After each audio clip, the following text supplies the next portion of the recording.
Et nous rejoignons sur place Jacques Damour et son invité, Jacques Yorana. Il semblerait donc que la situation s'arrange sur l'atoll. Effectivement, vous l'avez dit, Ayata, elle s'arrange, mais elle n'est pas totalement définitive. Ce qu'on peut dire ce soir, c'est que l'ensemble de l'atoll est éclairé, même si nous avons pris un cadre avec des flambeaux. Pourquoi ? Parce que pendant une semaine, ces flambeaux, ils ont été d'actualité. Donc, comme je vous le disais, c'est une situation provisoire. Ils ont tous quand même un petit peu le sourire, ils ont l'espoir, parce qu'ils ne sont plus dans le noir. Alors, pour en parler un peu plus longuement, si vous le permettez, j'ai à mes côtés la présidente du secteur des acteurs économiques et touristiques de l'atoll, Lénique, bonsoir. Bonsoir.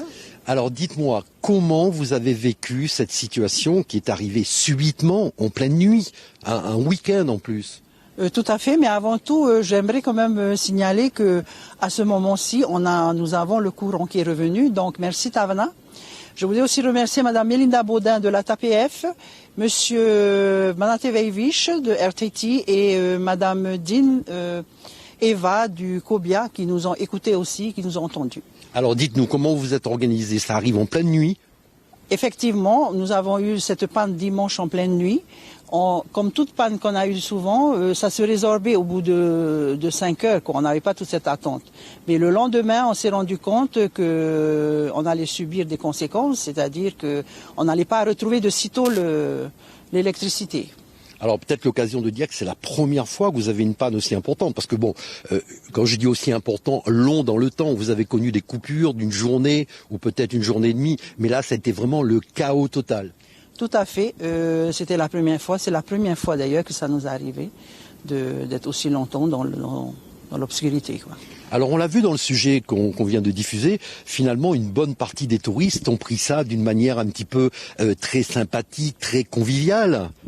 Oui, alors on va dire aussi que c'est pas toutes les pensions qui étaient dans ce cas-là, parce qu'ils avaient déjà prévu des groupes électrogènes chez eux, mais il y en a quelques-uns quand même qui ont eu un gros souci, c'est-à-dire ils ont perdu quand même au niveau de l'alimentation et quelques touristes, c'est vrai. Il y en a qui ils ont appris qu'on avait ce souci sur Fakarava, mais ça les a pas arrêtés. Ils voulaient quand même venir et du coup ça s'est quand même bien passé. Alors dites-moi, finalement dans la partie nord, pas énormément de pensions ont vraiment souffert financièrement des dégâts causés par cette grosse panne.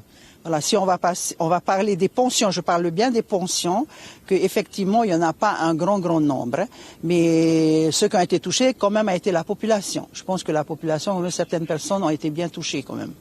Alors effectivement, un certain nombre de pensions ne sont pas équipées de groupes électrogènes et ce sont essentiellement elles qui ont souffert. Tout à fait, ce sont les pensions qui n'ont pas été équipées. Et pourquoi ? C'est l'achat de tout ça qui coûte quand même cher. Et c'est pas évident de pouvoir s'en procurer aussi facilement. Alors vous avez également enregistré un certain nombre d'annulations. Il y a des touristes qui ont préféré ne pas venir, sachant qu'il n'y avait pas d'électricité. Et ça aussi, ça vous a causé une perte. Ah, tout à fait. Alors, comme je te disais, il y a 3 pensions qui ont été vraiment bien touchées. Ils ont été obligés de fermer au bout du 3e jour. Faute de congélateur, de pouvoir avoir l'alimentation qu'il faut.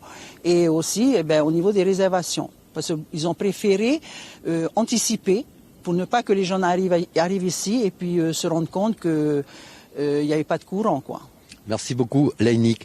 Voilà, il y a un petit peu le point qu'on pouvait faire ici ce soir à Fakarava. Ce que je peux vous dire, c'est que la pièce attendue, le transformateur, a quitté Rangiroa. Il devrait arriver dans la nuit ici à Fakarava. Et dès demain matin, les équipes seront à pied d'œuvre pour déjà l'installer, pas forcément le brancher, parce que ça risque d'être un petit peu long.